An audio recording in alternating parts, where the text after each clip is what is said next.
अस्सलाम वालेकुम नाजरीन। इस किस्त के आगाज़ में वसूलियस अपने आप को मार रहा था। इतने में उराल वहां पहुंचता है और उससे पूछता है, यह किले में इतनी खामोशी क्यों है? क्या तुमने हार मान ली है वसूलियस?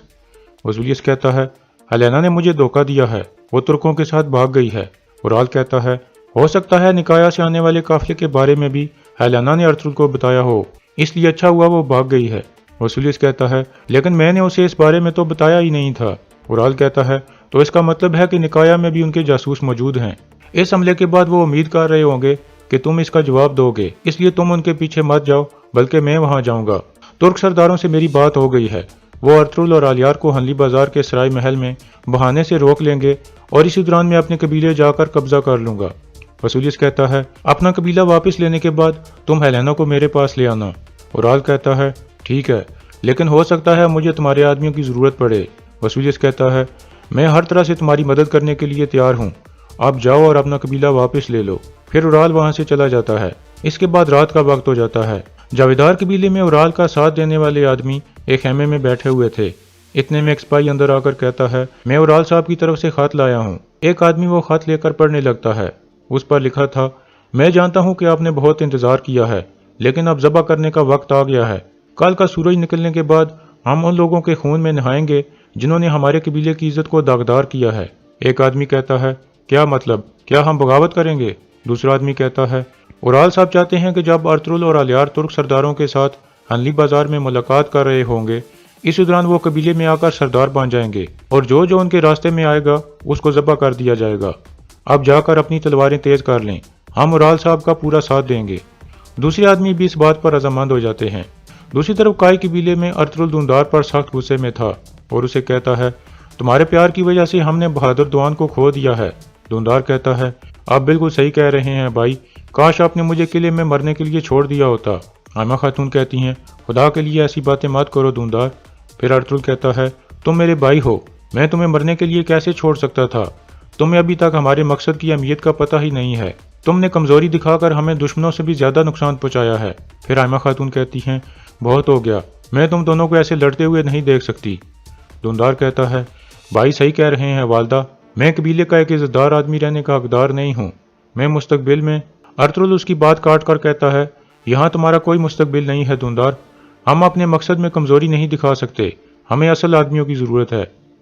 फिर अरतुल खड़ा हो जाता है और कहता है, तुम मेरे भाई हो सकते हो, लेकिन अब से तुम ना ही जिरगे के आदमी हो और ना ही एक सिपाही हो।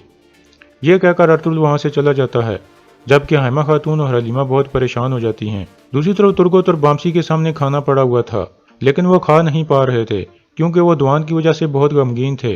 फिर वो दोनों दुआन की पुरानी यादें ताज़ा करते हैं और रोने लगते हैं।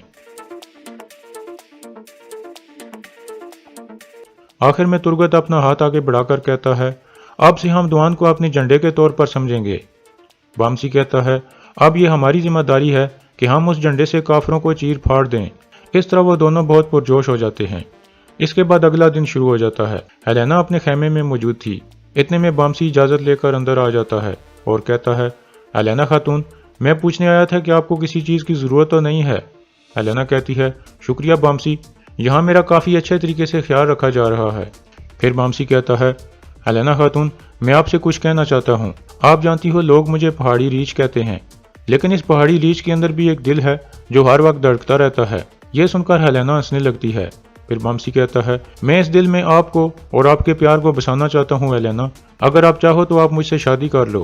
हेलेना कहती है, मैं आपको हमेशा हंसते हुए देखना चाहती हूँ बामसी, मैं आपके बगैर नहीं रह सकती। मैं आपसे शादी करने के लिए तैयार हूँ और अपनी सारी जिंदगी आपके साथ गुजारना चाहती हूँ। यह सुनकर बामसी बहुत खुश हो जाता है। इतने में कबीले का ढोल बजने लगता है। आलियार के सिपाही अजार, गुनेली और त्यो को लेकर वहां पहुंच गए थे। अरतुल भी अपने खेमे से बाहर आ जाता है। कबीले के लोग गद्दार गद्दार के नारे लगाने लगते हैं।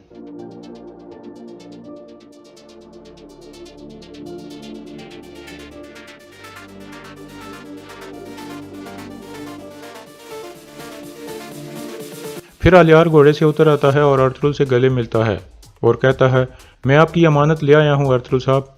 अरतुल कहता है, शुक्रिया आलियार साहब। कुतलुजा गुनेली को खींचकर नीचे फेंक देता है। इतने में बानो जी गुनेली को पकड़ लेती है और कहती है, मैं तुम्हें मार दूंगी। हलीमा उसे रोक लेती है और पकड़कर उसे एक तरफ ले जाती है।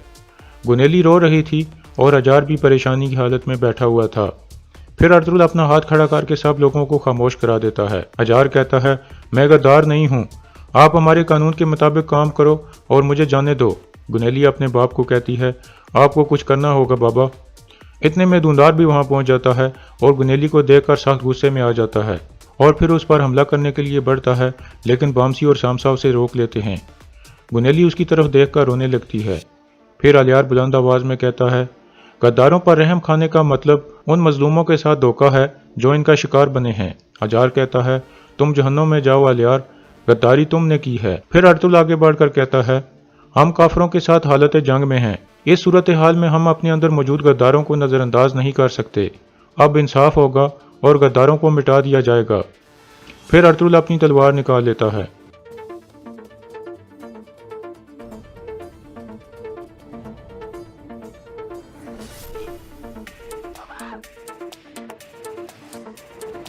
اس طرح اجار کا خاتمہ ہو جاتا ہے اور گنیلی رونے لگتی ہے۔ پھر دوندار آگے بڑھتا ہے۔ گنیلی کہتی ہے مجھے معاف کر دیں، میں اپنے بابا کی باتوں میں آ گئی تھی، مجھے معاف کر دیں۔ دوندار اس کے بال پکڑ کر کہتا ہے تم نے میری عزت کو رون ڈالا ہے، اب تمہیں معاف کرنا حیوانگی ہوگی۔ یہ کہہ کر دوندار اپنا خنجر نکال لیتا ہے اور گنیلی کا گلا کاٹ دیتا ہے۔ اس طرح گنیلی کا بھی خاتمہ ہو جاتا ہے۔ پھر ارطغرل تیو کی طرف بڑھتا ہے اور اسے کہتا ہے میں نے تمہیں کہا تھا کہ میں تمہیں ہر دفعہ آگاہ کروں گا جب میں تمہارے آدمیوں کو قتل کروں گا۔ نکایا سے آنے والے سپاہیوں کا پورا یونٹ مارا گیا ہے اور تمہارے قلعے کے سارے سپاہی بھی مارے گئے ہیں، اب ہمارا جھنڈا گاڑنے کا وقت آ گیا ہے۔ پھر ارطغرل بامسی کو اشارہ کرتا ہے تاکہ وہ تیو کو سزا دے سکے۔ بامسی تیو کے سامنے پہنچ کر اپنی دونوں تلواریں نکال لیتا ہے۔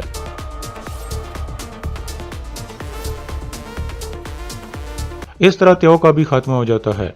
پھر ارطغرل صاحب سے مخاطب ہو کر کہتا ہے ہم نے ایک کے بدلے میں 1000 جانیں لے لی ہیں، ہم فتح یاب ہو گئے ہیں اور غداروں کی شکست ہو گئی ہے۔ یہ سن کر سب لوگ ارطغرل صاحب زندہ باد اور الیار صاحب زندہ باد کے نعرے لگانے لگتے ہیں۔ دوسری طرف اورال ایک غار میں 3 ترک سرداروں کے ساتھ بیٹھا ہوا تھا اور انہیں کہتا ہے تم لوگ ارطغرل اور الیار کی طرف ایک خط لکھو گے، اس میں لکھو گے کہ اورال ہمیں اپنے ساتھ ملانے کے لیے چال چل رہا ہے، اس لیے ہمیں متحد ہو کر کوئی حل نکالنا چاہیے۔ ایک سردار پوچھتا ہے اگر ارطغرل نے ہمارے اوپر اعتبار نہ کیا تو؟ اورال کہتا ہے تو پھر اسے بتانا کہ اورال وسولیس کے ساتھ مل کر ہمارے قبیلوں پر حملہ کرنے والا ہے۔ اس کے بعد جب تم لوگ ان دونوں کو ہنلی بازار میں مصروف رکھو گے تو میں اپنے قبیلے جا کر اس پر قبضہ کر لوں گا۔ دوسری طرف کائی قبیلے میں ارطغرل کہتا ہے اصل جنگ اب شروع ہوئی ہے الیار صاحب، ہر کوئی اپنے رنگ دکھائے گا۔ الیار کہتا ہے اورال کے سب ساتھی ڈرے ہوئے ہیں، لیکن آپ صحیح کہہ رہے ہو کہ غدار کچھ بھی کر سکتے ہیں۔ ارطغرل کہتا ہے وہ کوئی چال چل سکتے ہیں اور وہ شدت سے حملہ کرنے کی کوشش کریں گے، حتیٰ کہ اورال وسولیت سے بھی پوری مدد لے گا۔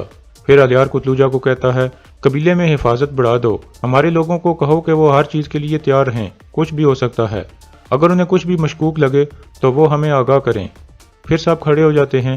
الیار ارطغرل سے گلے مل کر واپس اپنے قبیلے کی طرف روانہ ہو جاتا ہے۔ ان کے جانے کے بعد ارطغرل کہتا ہے اب ہماری ایک آخری ذمہ داری رہ گئی ہے بھائیو، چلو چلیں۔ پھر ارطغرل اور اس کے ساتھی باہر نکل جاتے ہیں۔ دوسری طرف جاویدار قبیلے کے جرگے کا ایک آدمی اورال کے پاس غار میں پہنچ جاتا ہے۔ اورال پوچھتا ہے کیا میرا خط مل گیا تھا آپ کو؟ آدمی کہتا ہے جی ہاں، ہمارے آدمی اور سپاہی آپ کے لیے جان دینے کے لیے تیار ہیں۔ یہ سن کر اورال خوش ہو جاتا ہے۔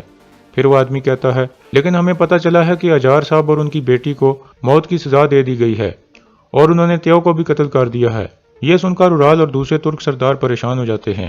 پھر اورال کہتا ہے جب تک اجار صاحب جیسے شرف والے آدمی موجود ہیں ہمیں کوئی نہیں ہرا سکتا، اب وقت آ گیا ہے کہ ہم اپنا حق چھین لیں۔ ہم کارا جیسر فتح کرنے کے بعد نکایا کی طرف بڑھیں گے اور سارا مال غنیمت حاصل کر لیں گے۔ دوسری طرف ارطغرل اور اس کے ساتھی دوان کی قبر پر پہنچ گئے تھے اور فاتحہ خوانی کرتے ہیں۔ اس کے بعد ارطغرل قبر پر ہاتھ رکھ کر کہتا ہے ہم نے تمہارا انتقام لے لیا ہے دوان، اللہ تمہاری روح کو سکون عطا فرمائے۔ پھر ترگت کہتا ہے ہم تمہاری یاد کی، تمہاری بیوی کی اور تمہارے بچے کی حفاظت کریں گے بھائی۔ بامسی کہتا ہے یہ بالکل سچ ہے بھائی، تم پریشان مت ہونا، یہ پہاڑی ریچھ تمہارے بچے کا خیال رکھے گا، میں اسے ایک اچھا انسان بناؤں گا اور اسے 2 تلواریں چلانا سکھاؤں گا، تم بالکل پریشان مت ہونا۔ اور یہاں اس قسط کا اختتام ہو جاتا ہے۔